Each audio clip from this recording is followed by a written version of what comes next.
అలాగే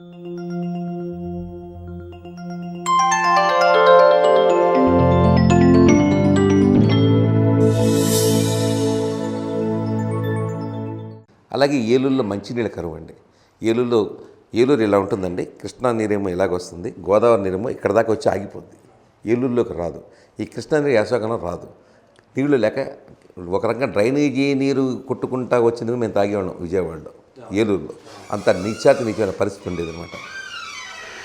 అయితే కృష్ణ నీరు ఎందుకు రావట్లేదు అనేది నేను ఆరా తీస్తే, కృష్ణ అప్పులో ఉంది ఏలూరు, డౌన్లో ఉంది, పంపింగ్ చేయాలని అన్నారు. ఓకే, పంపింగ్ చేస్తే నీళ్ళు సరిపోతాయి కదా. గోదావరి మన ఏలూరు పులిమేర దాకా వచ్చి లోపల తెప్పించుకోలేము మనం, ఎందుకు తెప్పించుకోలేము, ఏంటి కావాలి, ఇంజనీర్ ఉందని పిలిపించి లెక్కించాను. 12 కోట్ల రూపాయలు బడ్జెట్ అవుతున్నారు, పంపింగు వ్యవహారం, పంపులు చెరువు కడతాం అంతాను. వెంటనే సీఎం గారి దగ్గరికి వెళ్ళాను, ఆర్డర్ ఇచ్చుకున్నాను. ఈ రోజున ఏలూరులో నేను 2001లో పెట్టినటువంటి ఆ గోదావరి నీరు రావడంతో అసలు ఏలూరులో నీళ్ళ కరువైపోయింది. ఇది నా జన్మ ధన్యమైంది అనుకుంటున్నాను. ఎందుకంటే అంతకుముందు 50 సంవత్సరాల పాటు ఎమ్మెల్యేలు ఏం పీకారో నాకు అర్థం కాదు, అనకూడదు కానీ మరి నాకు అదృష్టం వచ్చిందేమో అనుకుంటున్నాను ఇప్పుడు హ్యాపీగా. అది అలాగా కొన్ని పనులండి జీవితంలో మనం మర్చిపోలేమండి, మనని హంటింగ్ చేస్తూ ఉంటాయి. అలాగే ఏలూరులో ఎస్సీ సోదరులు ఉన్నారండి.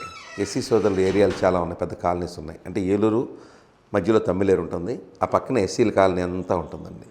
దగ్గర ఒక 10,000 మంది దాకా అక్కడ కాపురం ఉంటుంటారు. వాళ్ళ దగ్గరికి వెళ్ళాలంటే ఇలా చుట్టూతో తిరిగి వెళ్ళాలి, ఊరంతా తిరిగి. ఓకే, మధ్యలో చిన్న తమ్మిలేరు, దాని మీద ఒక చిన్న బ్రిడ్జ్ చేస్తే సరిపోద్ది. ఆ బ్రిడ్జ్ వేయలేదు ఎవరు. నేను వచ్చిన తర్వాత నేను అప్పుడు పట్టుకుని బ్రిడ్జ్ చేస్తే 1000 రూపాయలు ఉన్న స్థలం 10,000 రూపాయలు అయిపోయింది, రేటు పెరిగిపోయింది.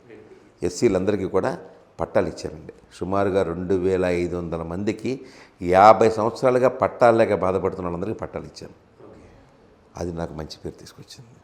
అంతే, అంబికా కృష్ణ అంటే అవినీతి లేనివాడు, అందరికీ కష్టపడి పనిచేస్తాడు, పైసా ఆశించడాన్ని ఒక మంచి పేరుకైతే తెచ్చుకున్నాను.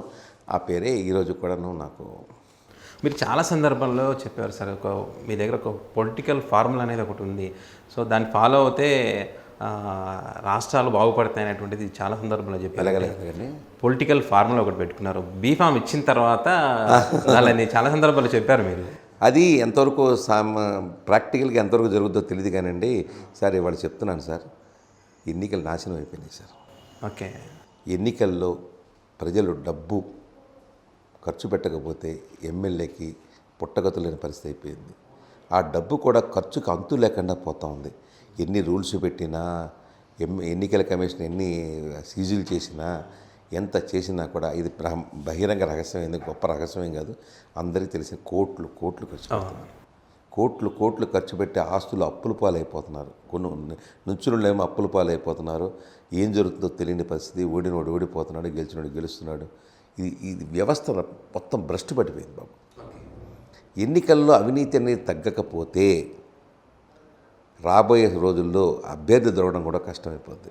ఒకవేళ దొరికినా వాడు పెద్ద డబ్బు సంపాదించిన గోండానో, డబ్బు సంపాదించిన రౌడీనో అవుతాడు తప్ప న్యాయంగా ధర్మంగా డబ్బు సంపాదించేవాడు ఎవడు ఎన్నికల్లో రాలేడు. అటువంటి పరిస్థితి వచ్చింది. దీన్ని ప్రక్షాళన చేయాలంటే నా మనదడులో వచ్చిన ఒక ఫార్ములా ఉందండి. అదేంటంటే బీ ఫార్ములా ఇస్తున్నారు కదండి. ఆంధ్రప్రదేశ్లో 175 సీట్లు ఉన్నాయనుకోండి, 175 సీట్లకి ముగ్గురు, ఒక్కొక్క దాంట్లో 3 పార్టీలు ఉన్నాయనుకోండి, దగ్గర 200 అనుకున్నా కూడా 3 రోజులు 600 మంది, పోనీ 700 మంది మొత్తం అభ్యర్థులు ఉంటారు. ఏ పార్టీ ఎవడ బీ ఫారం ఇచ్చినా కూడా ఆ బీ ఫారం ఇచ్చినటువంటి ఆ అభ్యర్థులందరినీ కూడా ఎన్నికల కమిషను అక్కడి నుంచి తీసుకెళ్ళిపోవాలి.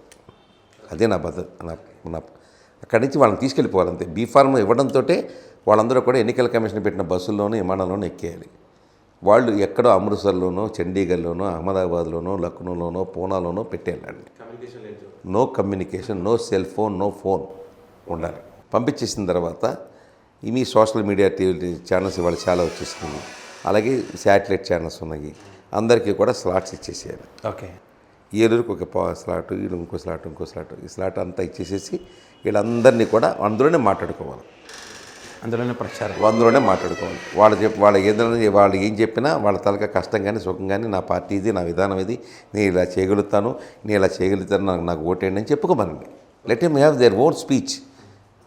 ఇక్కడ మాత్రం లోకల్గా ఆ నియోజకవర్గాల్లో ఊరేగింపులు కానీ, బ్యానర్లు కడతాం కానీ, ఫ్లెక్సీలు కడతాం కానీ, ఇంటింటికి ప్రచారం కానీ ఏమీ ఉండకూడదు. ఏమీ ఉండకూడదు. ఓన్లీ ఆయన ఇచ్చే టైం స్లాట్లో ఆయన మాడతాడు, ప్రజలు నచ్చుతారు, ఓటేసుకుంటారు. అప్పుడు అవినీతి తగ్గిపోయే ఛాన్స్ ఉంటుంది అంటారు. ఉండదు.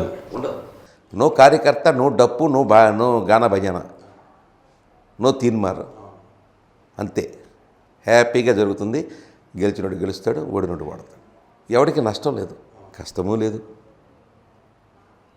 గెలిచినోడు గెలుస్తాడు, మంచి ప్రభుత్వం వస్తుంది. ఇలా కాకుండా డబ్బున్నోడిదే రాజ్యం అని అంటే ఇక ప్రజాస్వామ్యం ఎక్కడుంది బాబు? ప్రజాస్వామ్యం నలిగిపోతల్లా, ఈ కబంధ హస్తాల్లో నలిగిపోతల్లా. ఇది న్యాయమా?